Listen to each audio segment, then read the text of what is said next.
Welcome to the Parable Podcast. I'm Danielle Zapchenk. I hope that you've all experienced meeting someone just on an everyday basis and you just feel so compelled to know more. Well, this is the podcast for you because you get to kind of get in on this conversation and hear about their story. And it is so remarkable. That is my hope for the show, that we're going to be able to hear stories from everyone. Today, you're going to hear from Madison Watkins, and she is a singer and a songwriter, and she was on a little show called American Idol, but it is so much more than that because this girl, her heart, it was so genuine and honest, and it was a joy to get to know about how she wants to impact a generation of young girls and women.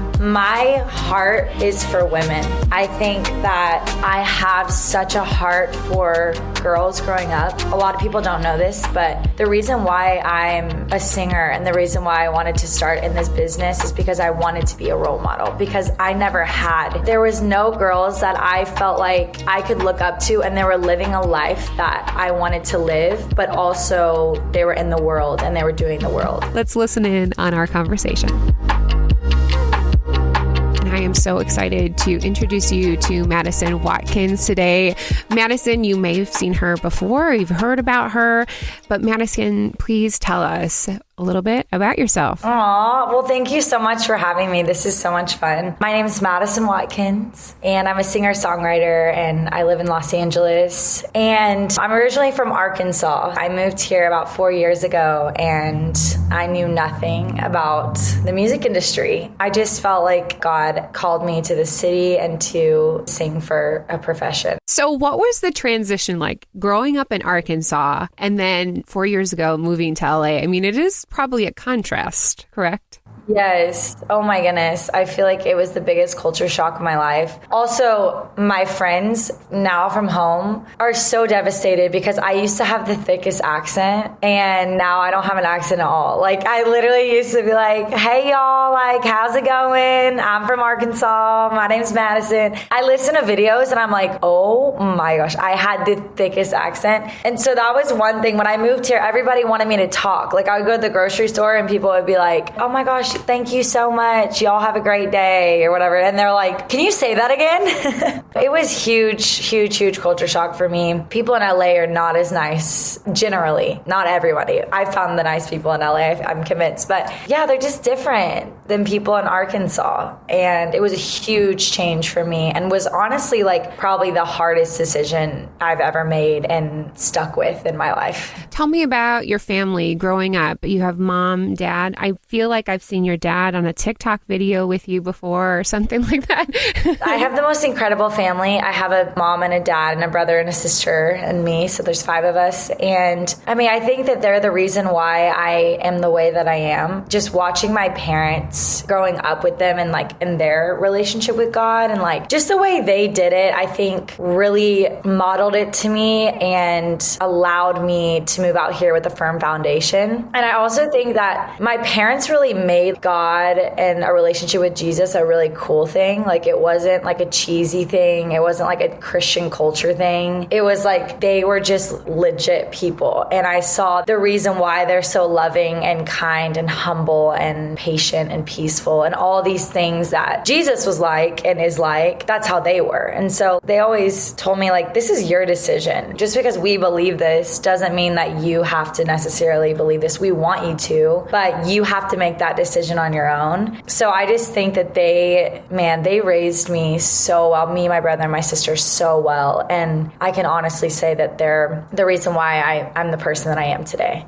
That's beautiful. And I think when you kind of have that time to reflect as you grow old, because I have a daughter who is 11. Aww. I love her, but you can just tell she is going through middle school, all of the things. I don't know she can fully understand that appreciation. So as you age, you recognize, oh, wow, my parents, they supported me so strongly in this. And just having that love and gratitude, you just build over time. So I'm so glad that you had parents like that. And I think moving away showed me how much I truly appreciate them because I'm 1,500 miles away from them. And when you can't just go over to your parents' house and cry or like, you know, whatever it is, you're like, wow, I took them for granted growing up without even knowing it. I imagine when you write songs, it's all about story. There's something that is connected deep within your soul. So this podcast is about stories. It's about the parables that we have in our life. So Madison, what is something that has really impacted your life for your parable?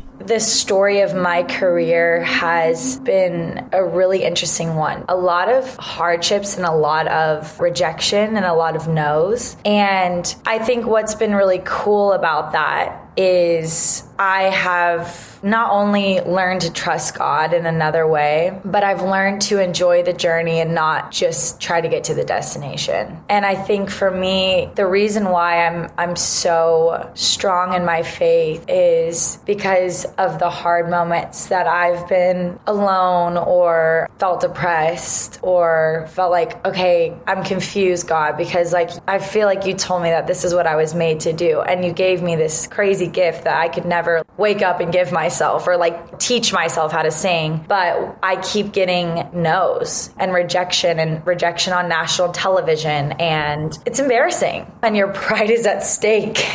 And I think that's probably the coolest thing ever because I have learned so many different things and been humbled in so many different ways through the rejection. But God has used those to inspire other people. And so this song I just came out with is called Get There Somehow. And it is my parable story. It literally, the first lyrics say all the mean girls in high school who think that I'm dumb for moving out to LA to write all these songs. I always felt like kind of an outcast wanting to be a pop star in Arkansas. People were like, we don't really see that. But I always, when I was 10 years old, I felt like God gave me a word in my room, which sounds crazy now because then I didn't really know what that was. But he just told me so specifically, you are going to change the world with your voice. And so with this song, it's my whole story. It is my parable story, how I'm going to get there. And I'm in the midst of my journey right now, but I know that I'm going to get to my goal, but I want to enjoy where I'm at now and kind of reflect on my life and what's happened in the past. All the mean girls from high school who think that I'm dumb, moving out to LA to write all of these songs.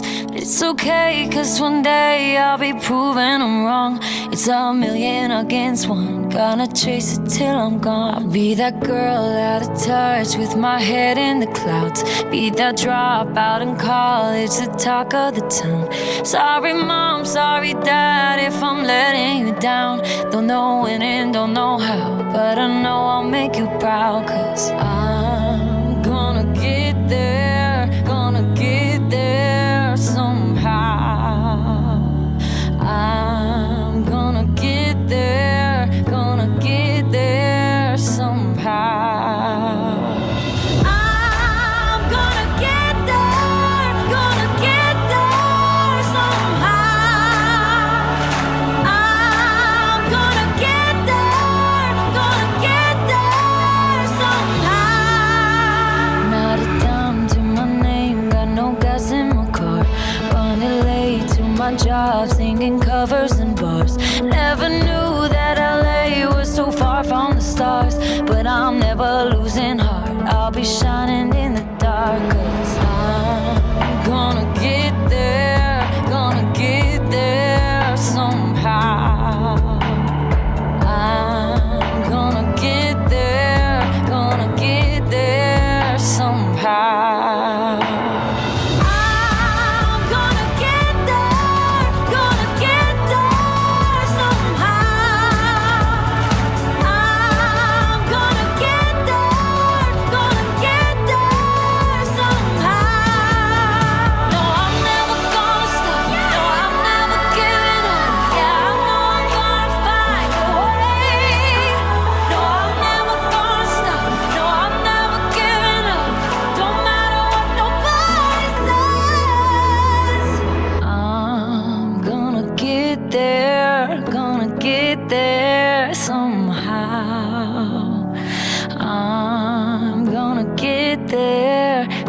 get there somehow. I can't help but think, not that I'm comparing you to Jesus, but Jesus, when he goes back to his hometown, he probably wanted to be a pop star too, but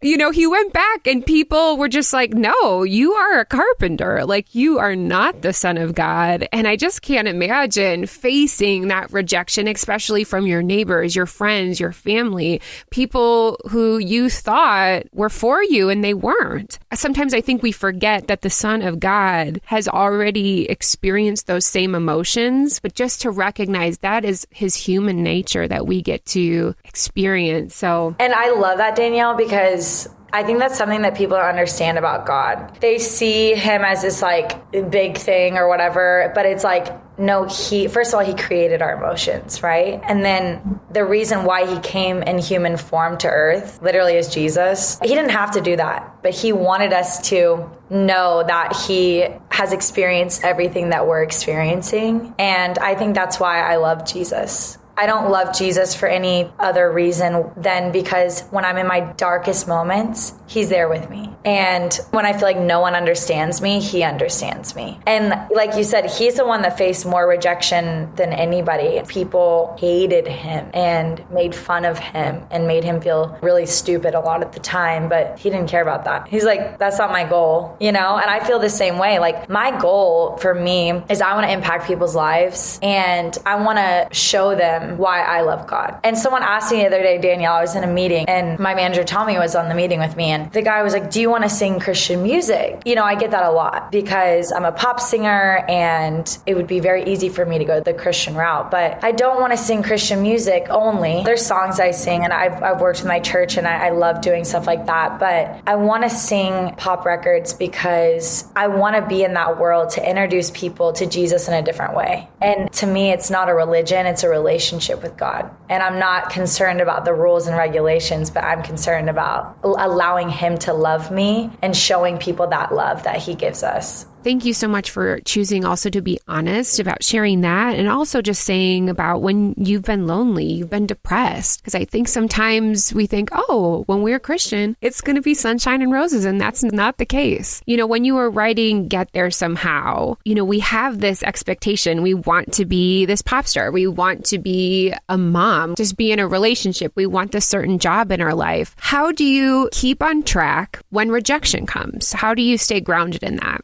Yeah, I think rejection, there's almost like a grieving process, a 5-step grieving process that you go through. I've gotten better at it, but it used to really, really, really hurt me. And I heard someone say rejection is God's protection. And I think that is like the coolest line ever, because I really feel like I take that on. I even take that on with like getting rejected on a date, or like, you know what I mean? Like, it can literally be like anything. Like, it's not just all like spiritual or whatever. It's like, no, like if a guy's like, I don't want to go on another date with you, I'm like, okay. God's protection. But I think that for me, it's always this seeing that I have to look back and see the bigger perspective of my life. It's so easy as humans to look like right here when like there's a whole world outside of us and there's a whole purpose that God has for our lives. And so for me, like, I feel like I have to look back and look outside of my feelings. That's one of the hardest things in the world, because I'm like, if I'm in an audition room or whatever on a TV show that I'm singing and I get rejected, I'm like, wait, no, like I feel like I was good enough or X, Y, and Z. But sometimes it's not always about that. And it's about that wasn't your purpose for that specific time.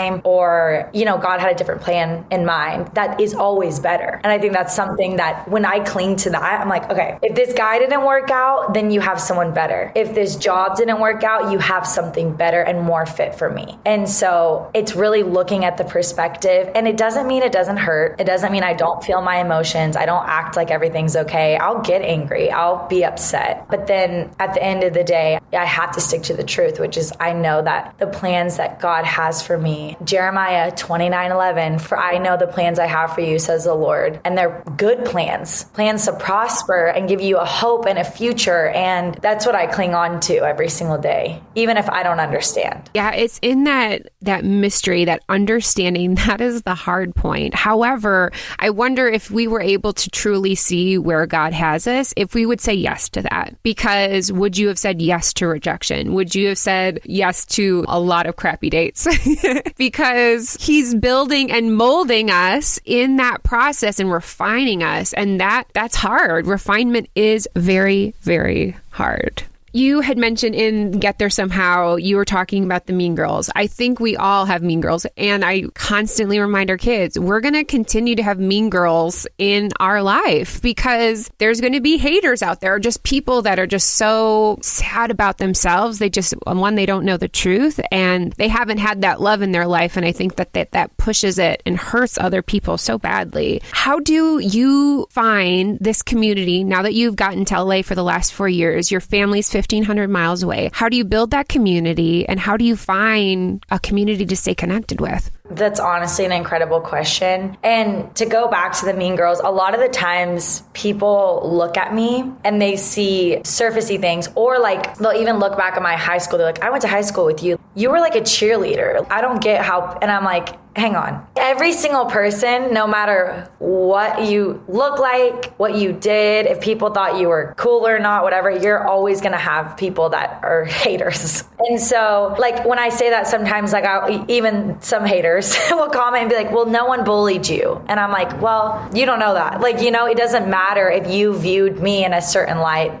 There's always going to be mean people. And what I realized too is even some of my closest friends that I grew up with weren't my supporters. And they're some of the people that talk the most trash about me now. It's really weird. But what I have learned, I have this girls group that they are freaking studs. All of them love Jesus. They're fun. They're normal. They're all career driven. Some of them are in the public eye. Like we're all doing different things, but our one goal is, well, there's two goals. Number one is to love God and like obviously love each other, but also like be each other's cheerleader. I think that is how you find community. If there's people in your life that are genuinely happy for you, whether you're doing something amazing or you're not. My friends that I've found, I prayed for them. Like I can't say that it's easy because it's been so hard to find this group, but I've prayed and prayed and prayed and prayed. And God has slowly brought them all together in my life. But they are my cheerleaders. I can be doing nothing with my life that sounds cool. And they're cheering me on. They're so proud of me. I sang the national anthem at the Lakers game and I brought one of my friends there and she is just so hyped for me. Like she's like getting like emotional while I'm singing, like, you know, like the whole thing because she's so proud of me and it has nothing to do with like her. Like she makes it fully about cheering me on and I do the same for her and the rest of my group. So what I would say, look for in friends, people that cheer you on in your depressive states and your irritated states. I mean, they see me at my worst too. They don't just see me happy all the time, but they are still my cheerleader in every single emotion, season, everything in my life. And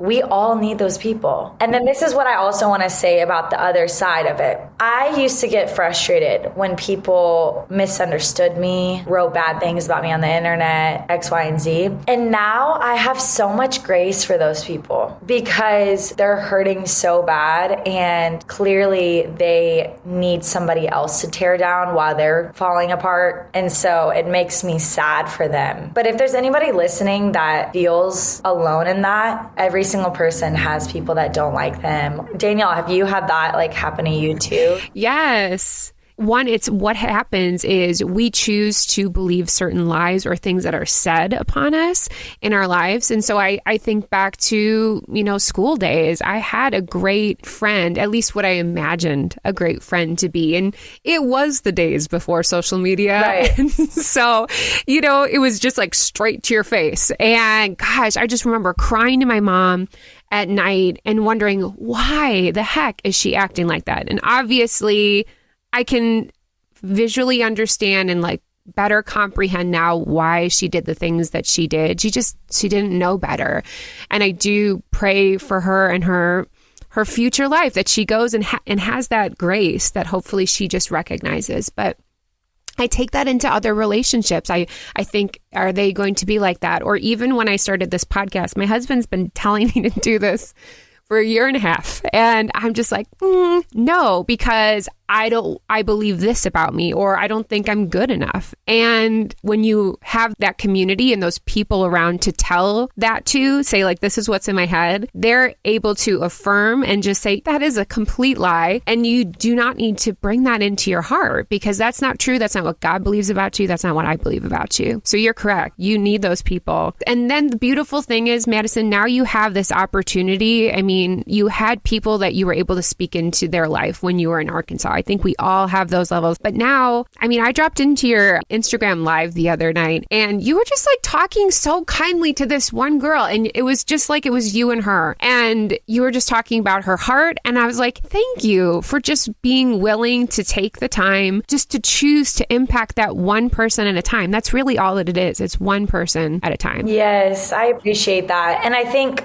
my heart is for women. I think that I have such a heart for girls growing up. A lot of people don't know this, but the reason why I'm a singer and the reason why I wanted to start in this business is because I wanted to be a role model, because I never had a girl there was one girl, and she wasn't my role model until college because she's still kind of like close to my age, and it was Tori Kelly. But before her, there was no girls that I felt like I could look up to, and they were living a life that I wanted to live, but also they were in the world and they were doing the world. And like, I think that it's so funny. Like, I was in this coffee shop yesterday. I just meet people all over. I mean, any of my friends can tell you, I'm going to talk to every single person. We just got to talking, and I just asked him, I was like, are you a man of faith? And he was like, yeah. He was like, I actually love Jesus. And I was like, oh, me too. And he was like, I feel like you give me like LA girl vibes. Like, I didn't expect you to say that. And I was like, that's amazing, because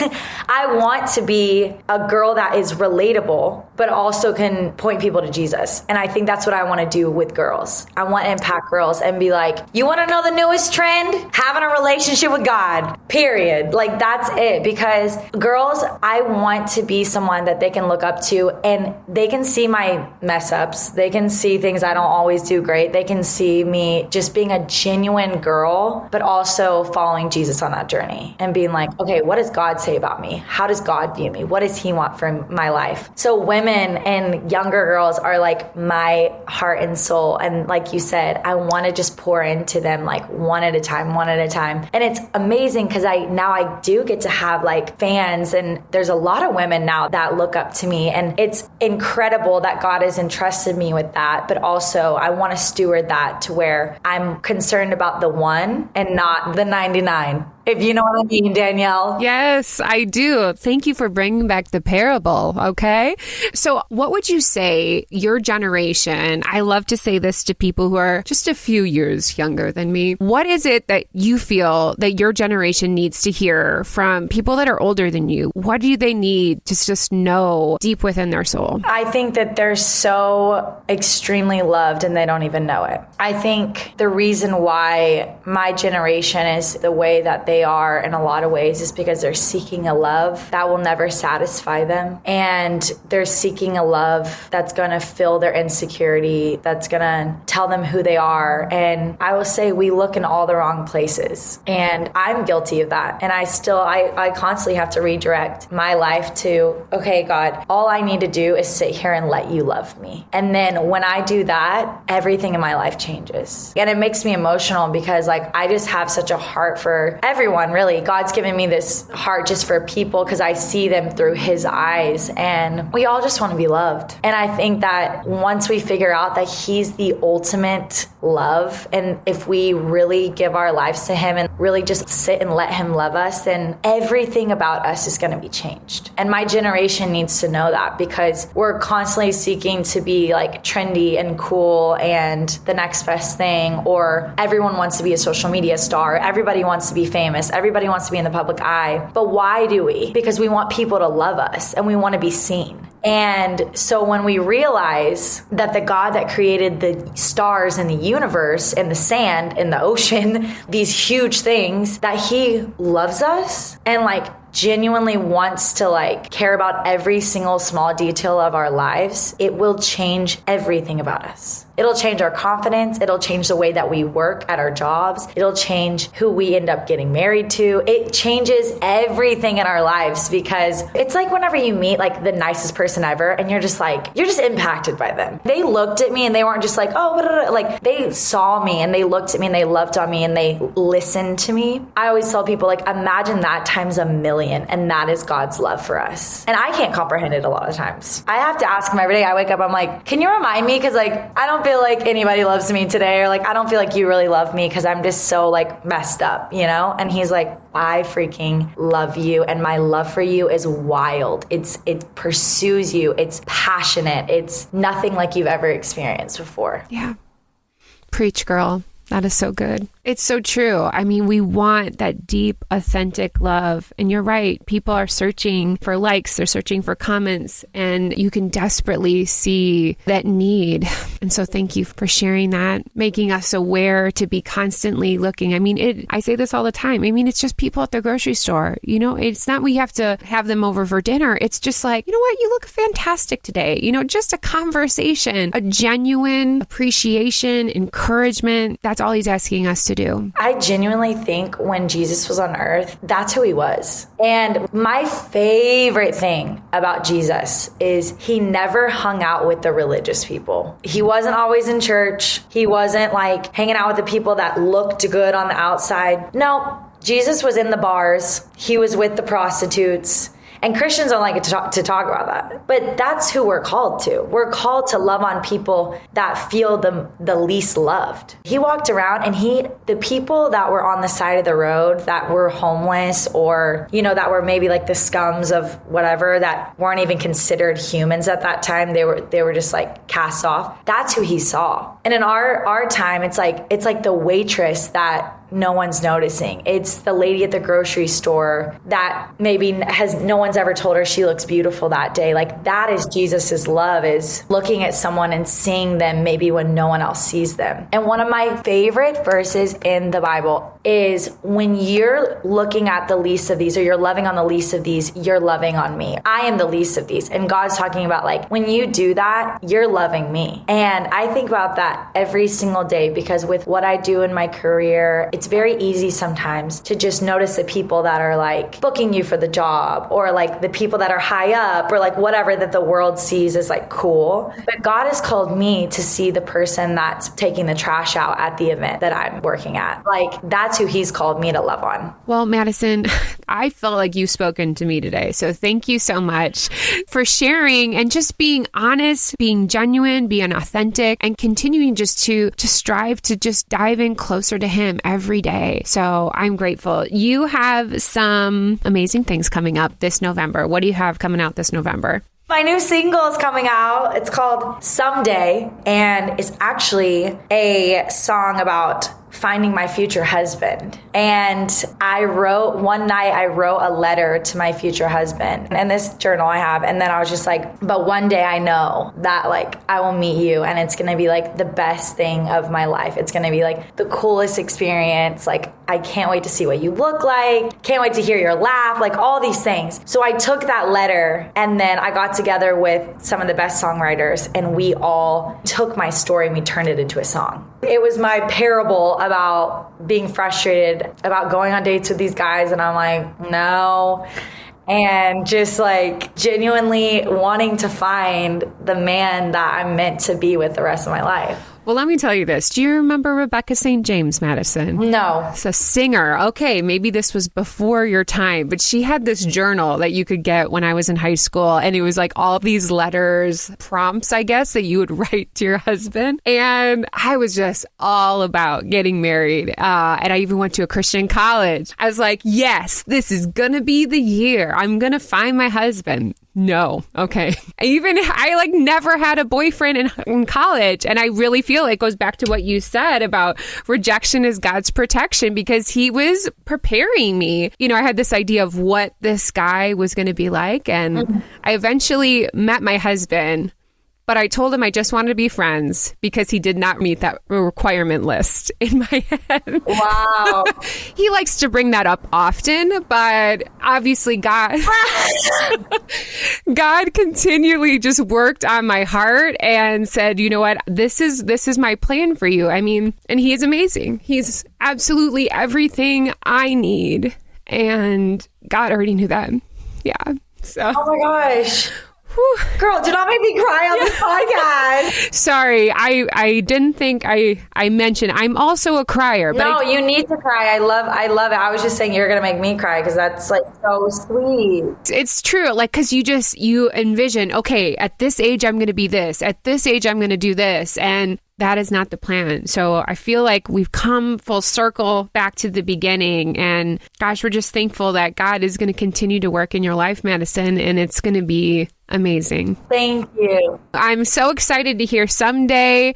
If people wanted to connect with you, what's the best way to do that? Yeah, on any platform. I would say Instagram, it's just my name. TikTok, if you're a TikToker, Madison Watkins, YouTube, anywhere. If you're just looking for a general, like, who is this girl? You can just go to Google and click Madison Watkins. But I appreciate you, Danielle. And I think I wanted to just say this. This is very hard to do, like what you do.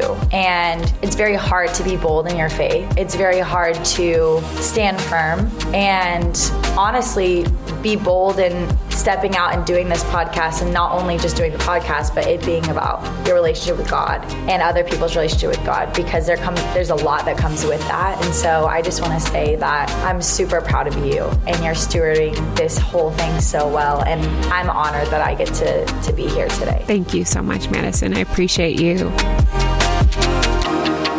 Wasn't she so fun? I was so impressed with her heart of constantly seeking God, even when it is hard. She just wants more Jesus, and I am so appreciative to hear that and excited about what God is going to continue to do in Madison's life. If you want to be able to reflect on some of the things that we talked about today with Madison, I always have a couple of questions for us to reflect, maybe journal about. And the first one is this. Madison talked about rejection is God's protection. I think that is so beautiful. How can you look back over the course of your life so far and see your rejection with a different perspective, to see how God has maybe protected you and he wasn't trying to bring you down? How was he protecting you? That's the first one.